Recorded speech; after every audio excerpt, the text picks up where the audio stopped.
the worst Eternities in fiction. That is what we're going to be discussing in this video. And some of y'all, I know for a fact, is going to resonate with me here when I say that I used to be a firm believer of immortality back when I was 5 or 6, back when I was a little kid, you know, an innocent young man thinking about what if I could live forever and ever.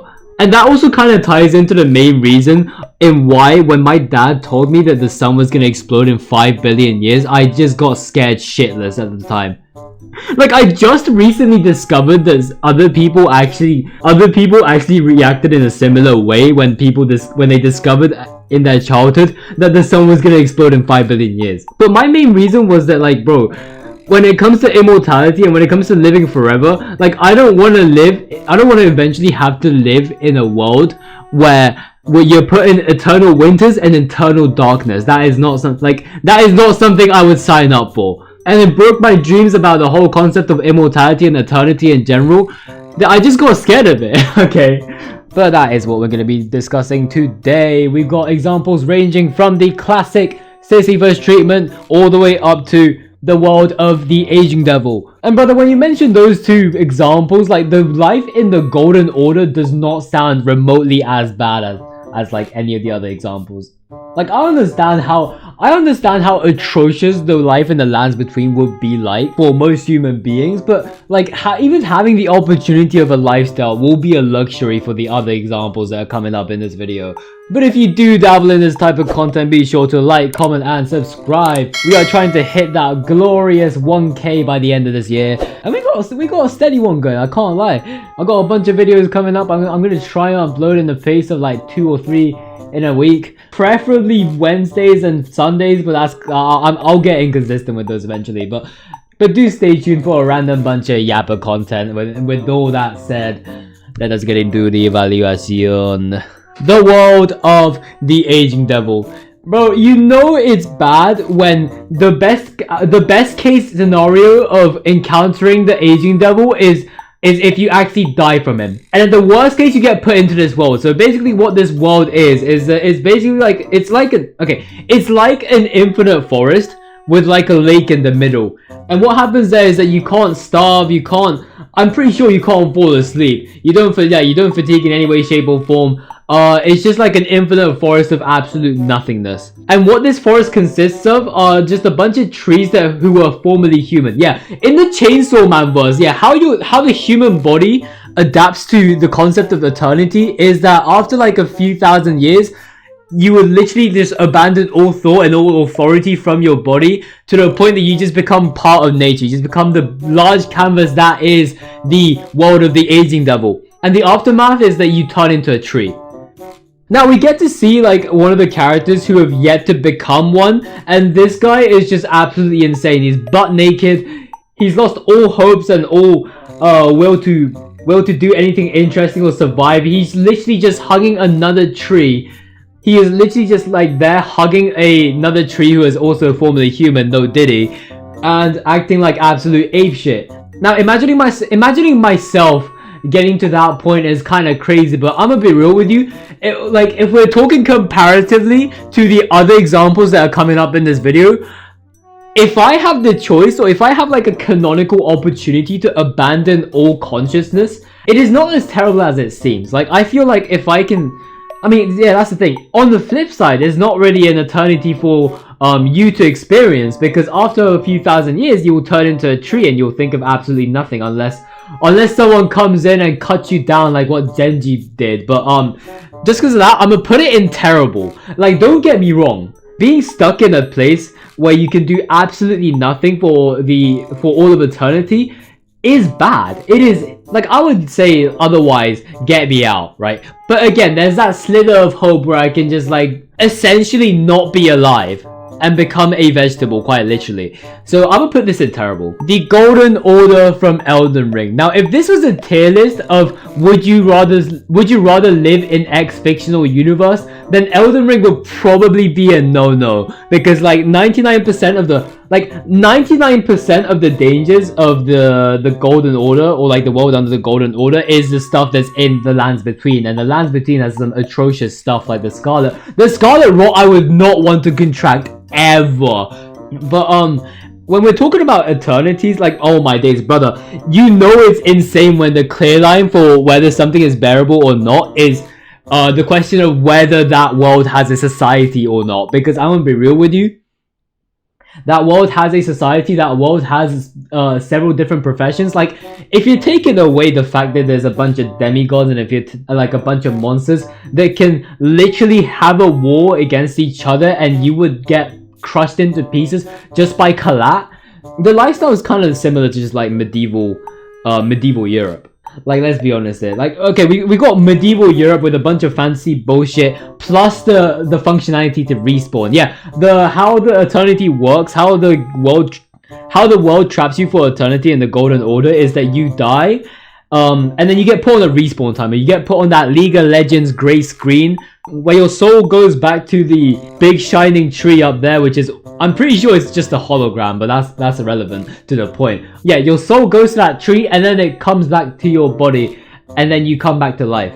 Like, the gimmick is literally you get given a respawn timer. So there is a chance, or there's like a strat for like robbery where you can attack someone, take their life, and while they're in their respawn timer you can steal their stuff. So like, okay, that's the funny thing, right? Like, when you get offed in the Elden Ring world, you have a chance of waking up resurrected being completely butt naked, or that's probably going to be like the most likely situation. And if I had the opportunity to be like the guy who's the guy that like keeps cooking crabs and like hunting lobsters and all that shit, if I had the chance to be that guy, or even like a soldier of Godric, right? Or even better, just being like the Tarnished, straight up the Tarnished from the main game, right? Training up, getting stronger, and then beating the shit out of literal gods. Brother, this is going to be like an amazing life, bro. Like bearable, easy. This is an easy pass, bro. Like, again, if we were to compare like other universes to live in, I would not pick the lands between, but we are comparing, we're putting this thing in comparison to the atrocity that is the Aging Devil's world. So like, bro, this is so easily bearable, bro. The button of 500 million years. So this thing is like one of those Japanese urban legends. It's one of those recent ones. I think it came out like 10 to 15 years ago, and it's in its so what it does is it's kind of in its name.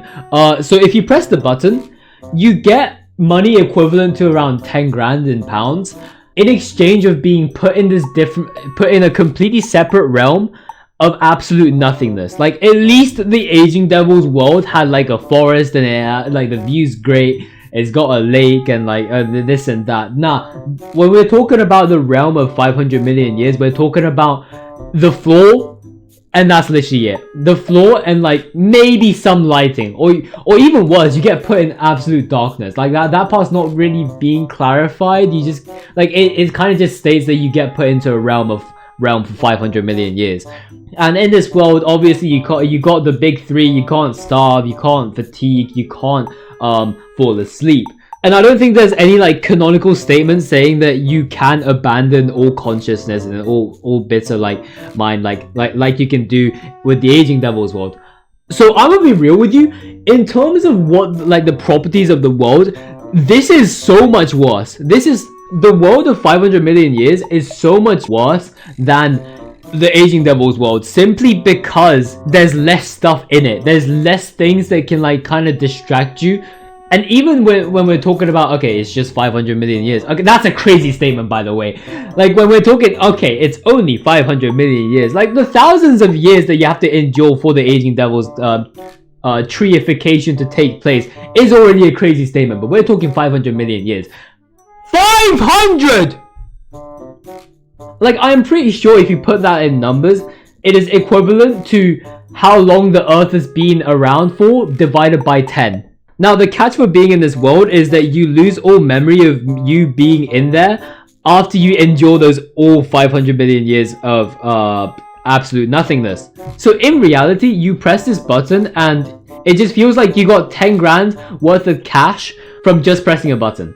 But we're talking about the experience in the world of 500 million years, and if we're talking about that bro, this is more terrible than the Aging Devil, because again, there is no statement saying that you can abandon all hope and consciousness. You will stay wide awake completely bored out of your mind for 500 million years. I would not fancy that. I would not fancy. This is so much worse than the aging level. You know what? I'm gonna say it straight up. Just get me out.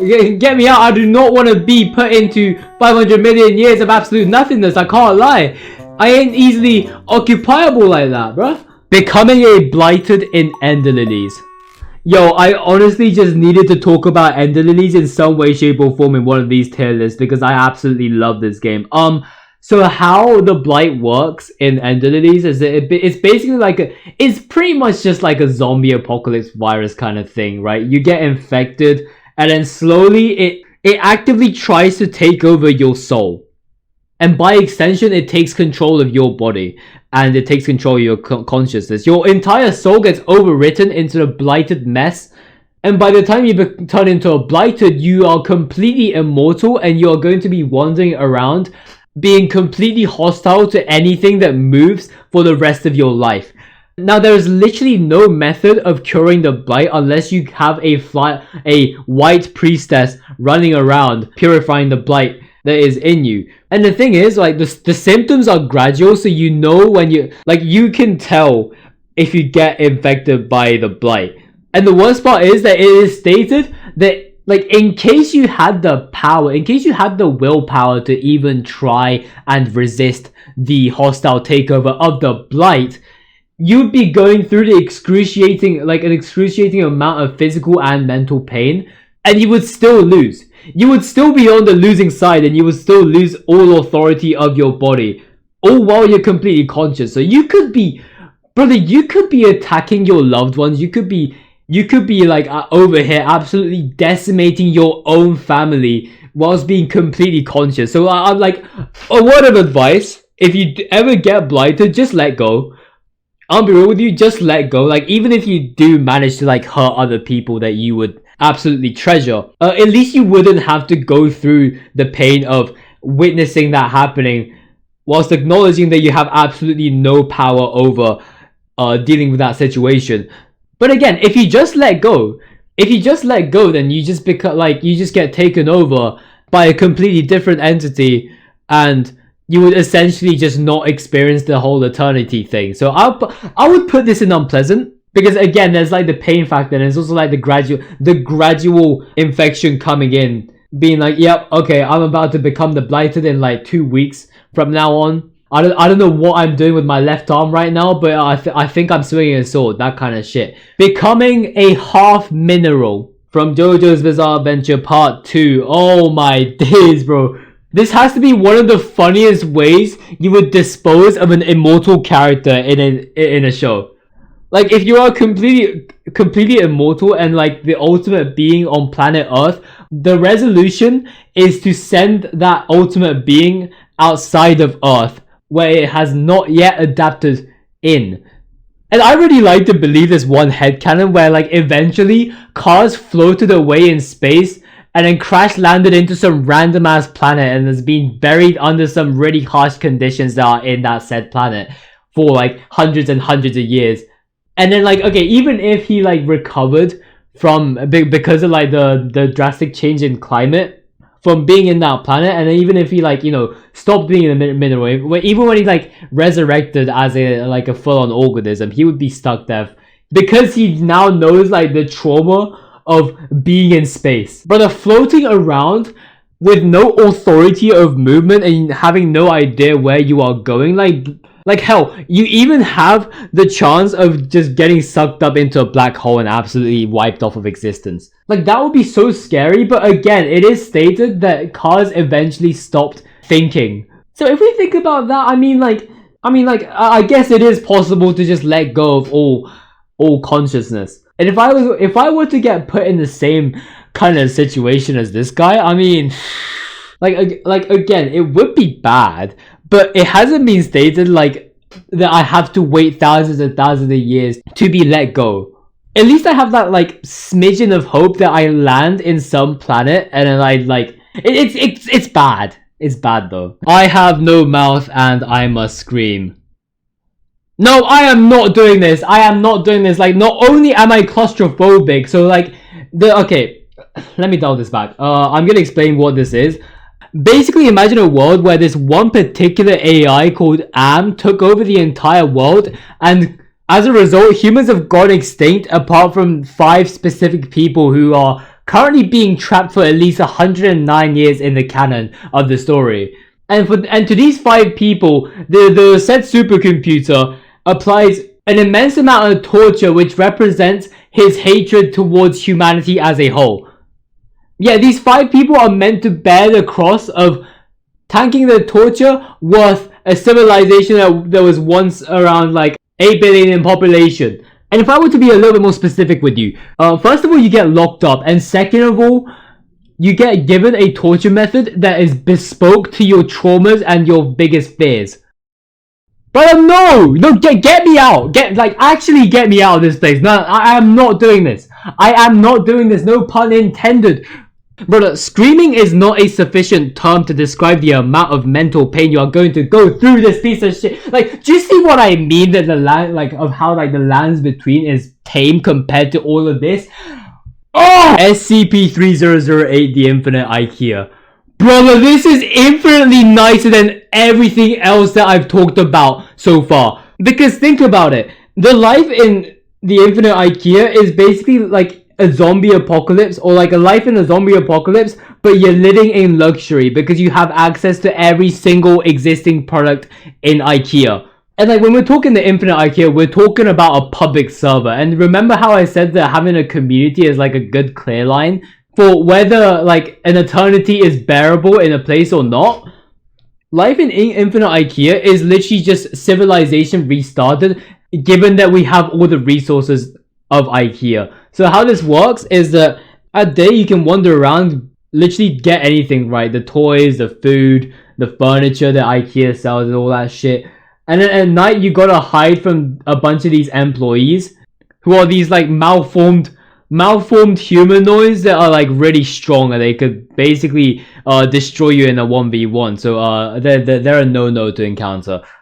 But that's what I mean by like a zombie apocalypse lifestyle in complete luxury. But there's going to be a time eventually where like, okay, first of all, I'm going to find the community. I'm going to find a group of people that I can be comfortable living with. And then second of all, we're going to start like there gets to a point where we'll start to be able to actually hunt down some of these employees. Like, I'm not even joking. Like, I believe that we will be able to make like makeshift weapons from just Ikea products, and like launching an entire counter, like the idea of launching an entire counterattack against these employees sounds like such a fun idea as well. And even if you want to live like in a completely safe scenario, like the Infinite Ikea, you have so many options in the Infinite Ikea. Like you can hide really high up the shelves, or you can make a shelter. You can build up a crib from all the furniture and literally everything in Ikea. Brother, it's Ikea. Okay? You have access to infinite resources. This is so bearable that maybe I should have swapped this out with SCP-001 when day breaks, because that one is a completely different story. Holy shit. The Sisyphus Treatment. Okay, I'm gonna ask you guys this one question. Do you think it's worse to be in endless torture where you're occupied with one specific task, or would you rather be in a realm of absolute nothingness and be bored out of your mind with absolutely nothing to do? And like, okay, my answer here would be that I think I would prefer the former. Like, I'd rather do this one thing that I would be completely distracted with for all of eternity, rather than being put in a realm like the world of 500 million years. Okay, and look, I get the whole message of the Sisyphus Treatment, right? You bring up the boulder all the way up a hill, and right before you get to the top of it, you get dropped down back to square one.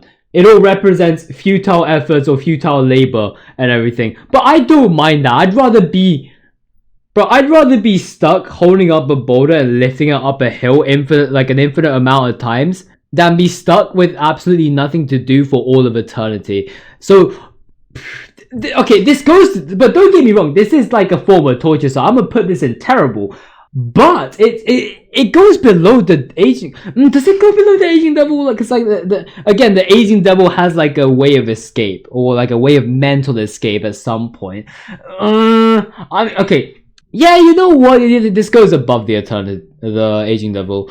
The void from Death Parade. Yeah, I bet you didn't see this one coming because I can't lie. The void has been stated in like 2 sentences and it's probably like the most painful treatment a human life would ever go through. And then they just stated that shit like it's a fun fact. Like watching through Death Parade, they explain to you that all life after death, all of their souls will either go to rebirth, go through rebirth or the void. And I thought the void was a thing that your soul just gets completely destroyed and your existence just gets completely nullified. And okay, that's cool. I mean, that's an atrocious treatment, but like at least, like, brother, it is absolutely crazy when you're saying at least you're being eradicated from existence. Because what the void actually is that it is literally an infinite drop for your soul to just continuously fall down, down, down, and down while you're completely conscious within the process and you are stuck with your past regrets and thoughts. What kind of mental torture is this? Like, who comes up with this shit and then just states it like it's a fun fact? Like, this is not the type of shit where you start filming a YouTube short and be like, did you know that in Death Parade, if you get put in the void, you get put through infinite torture? Brother, no, get me out. And you know what's crazy? It is so unimaginably easy for you to get put into the void. I am not even joking. There's these guys called arbiters and they have absolutely no sense of humanity. These people are going to judge the people who come into the afterlife on whether they get put into rebirth or put into the void. And how they do this is that they make the people who have arrived into the afterlife play a game against each other, and if they quote unquote seem like they're a bad person within the span of playing the game, then they get sent to the void, and otherwise they get sent to rebirth. And let me just remind you that these arbiters have absolutely no sense of humanity, so they can actually misjudge you. They can say, oopsies, I just put your ass into the void. Oh, my bad, bro. I just put your ass into eternal torture. Brother, no, just get me out, please. And there you go, that is the tier list of the worst eternities in fiction. If you guys enjoyed this video, please be sure to like, comment, and subscribe. And also hit the notification button to stay tuned for the moment that I rise and shine into eternal blessings and all that shit. I am getting a bunch of ideas flowing in, but if you guys want to add on to that list, please do drop them down in the comments below. And if you watched till this point, I appreciate you sticking with my yappers as well. But that's going to be it for this video, and I shall say my goodbyes.